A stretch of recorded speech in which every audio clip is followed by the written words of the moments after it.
Mr. Arun is admitted in the medical ward suffering from severe respiratory distress. তো mister অরুণ admission কেন নিয়েছিলেন? ওনার severe respiratory distress হয়েছে, মানে রেসপিরেশনের problem হচ্ছে, means oxygen লেভেলটা যখন আমাদের শরীরে কমে যায়, আমাদের ব্লাডে যখন অক্সিজেন লেভেলটা কমে যাচ্ছে, তখন আমরা কোনো রকম এরকম একটা সমস্যার সম্মুখীন হয়ে থাকি। যখন সিভিয়ার হয়ে যায়, খুবই মারাত্মক হয়ে যায়, তখন সেটা সিভিয়ার রেসপিরেটরি ডিস্ট্রেস নামে আর কি আমরা চিনি। তো তখন ওনাকে কি পজিশন দিতে হবে? কোশ্চেনটা ছিল যে which position will receive this condition temporarily, মানে রিলিভ হবে ওনার। বলছে যে কোন পজিশন দিলে তুমি ওনাকে কিছু সময়ের জন্য রেসপিরেটরি ডিস্ট্রেস থেকে মুক্তি দিতে পারবে বা রিলিভ করতে পারবে। তো এখানে প্রন পজিশন আছে, উপর হয়ে শোয়া যেটা, সেটাকে প্রন পজিশন বলে। সার্চ করেও নিতে পারেন গুগলে, মুখটা নিচের দিকে দিয়ে নিয়ে আমরা উপর হয়ে শুই অনেকেই। তো ওটা other measures for relieving respiratory distress, ফার্স্টেই হচ্ছে adjusting patient position. Prone position is given to the patient for improve oxygen level by reducing pressure on the lungs and redistributing blood flow. বলছে যে আমরা যদি পজিশন চেঞ্জ করি বা prawn position যদি দিই, তাহলে তার শরীরে অক্সিজেনের যে লেভেলটা সেটা ইমপ্রুভ হবে বা বেড়ে যাবে। তার ফলে ওনার যে সমস্যাটা, একটা লাংসে প্রেশার পড়ছিল, সেটা থেকে উনি মুক্তি পাবেন বা সেটা কমবে। আর কি হচ্ছে যে ব্লাড ফ্লো যেটা, সেটাও ঠিকঠাক ভাবে হবে, মানে চারিদিকে অক্সিজেন লেভেল যখন ব্লাডে ঠিকঠাক ভাবে যায়, তখন কি মানে অক্সিজেন লেভেলটা যখন আমাদের ব্লাডে ঠিকঠাক ভাবে থাকে, তখন সেটা প্রত্যেকটা অর্গানে ছড়িয়ে পড়তে পারে ব্লাডের থ্রুতে, তাহলে আমাদের বডি ফাংশনও তখন ঠিকঠাক ভাবে থাকে। তারপর হচ্ছে fluid management, controlling the fluid balance in crucial to prevent fluid overload and it can worsen the lung function. বলছে যে ফ্লুইড ম্যানেজমেন্ট যদি ঠিকঠাকভাবে করা হয় বা ঠিকঠাকভাবে আমরা যদি ওয়াটার ইনটেক করতে থাকি, তাহলে এটাও অনেকটা হেল্পফুল আমাদের শরীরের, এটার মানে অনেকটাই হেল্পফুল হবে। তারপর বলছে nutritional support, A balanced diet with adequate nutrients, vitamins, minerals can help to maintain healthy respiratory muscles and overall well-being. Nutritional সাপোর্টটাও অনেকটা হেল্প করে রেসপিরেটরি ডিস্ট্রেস থেকে তাড়াতাড়ি সুস্থ হওয়ার জন্য। তারপর বলছে আদার মেডিকেশন, মেডিকেশনের মধ্যে কি আছে? এক হচ্ছে oxygen therapy. Supplemental oxygen is use to maintain adequate blood oxygen level. এই যে অক্সিজেন যেটা, সেটা যদি ঠিকঠাকভাবে এই যে অক্সিজেন থেরাপির মাধ্যমে আমরা আমাদের শরীরের যে অক্সিজেনটা কমে গেছে, সেটাকে আমরা ঠিকঠাক লেভেলে আনতে পারবো। ঠিক আছে, তারপর আমাদের শরীরে কি হবে, যে সমস্যাটা আছে সেটা আস্তে আস্তে সে থেকে রিলিফ পাবো।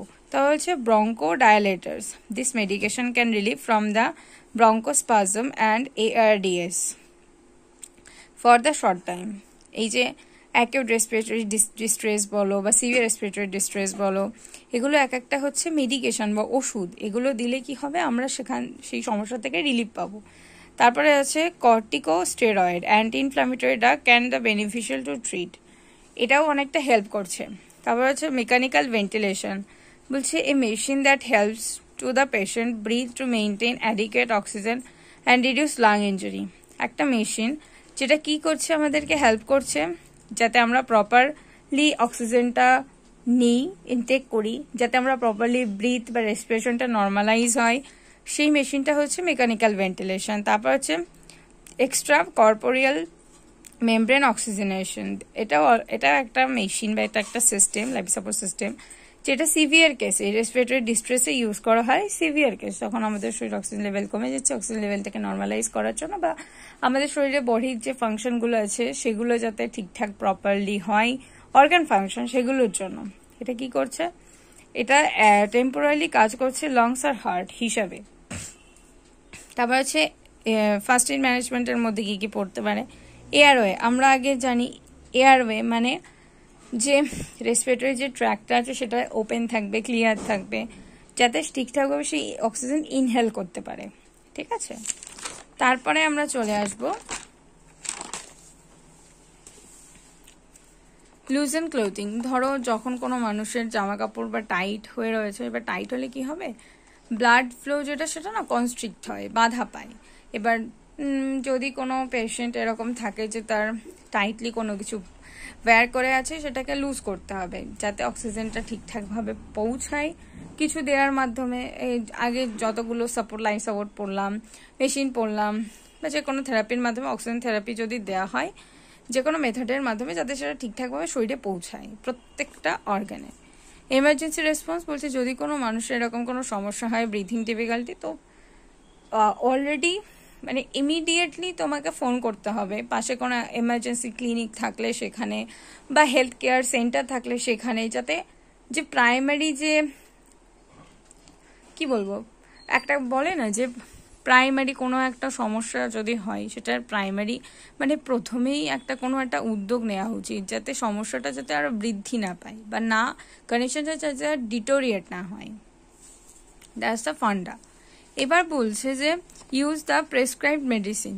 যদি কোনো মানে ডক্টর প্রেসক্রাইব করেছে যে মেডিসিনটা, সেটাই ওই পেশেন্টটাকে দেওয়া হোক, তার ফলে সিভিয়ার বা অ্যাকুট রেসপিরেটরি ডিস্ট্রেস বলো, ডিজিজ বলো, সেটা থেকে সে রিলিফ পাক।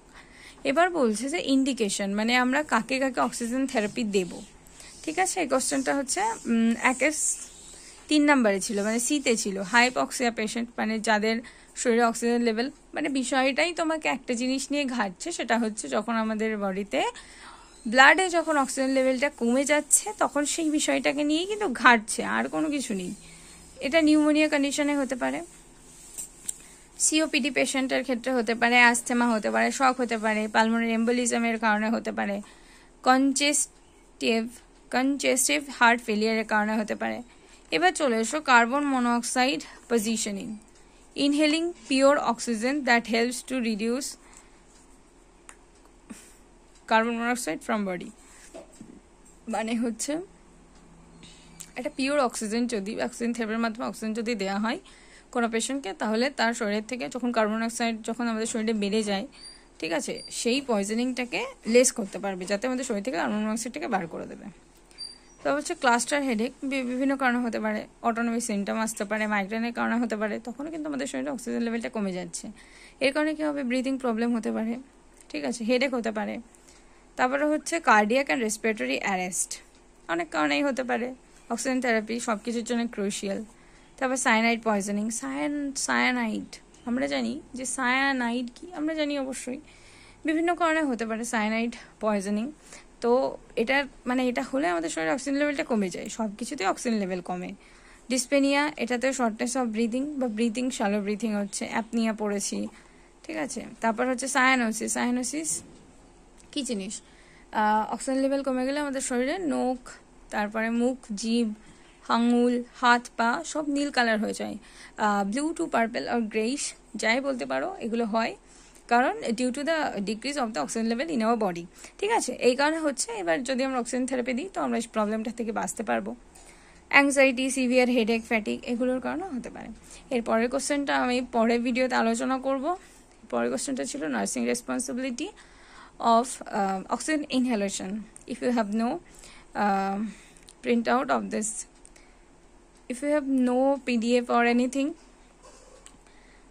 যদি সালের কোশ্চেনে না থাকে কিছু, তাহলে you have to DM.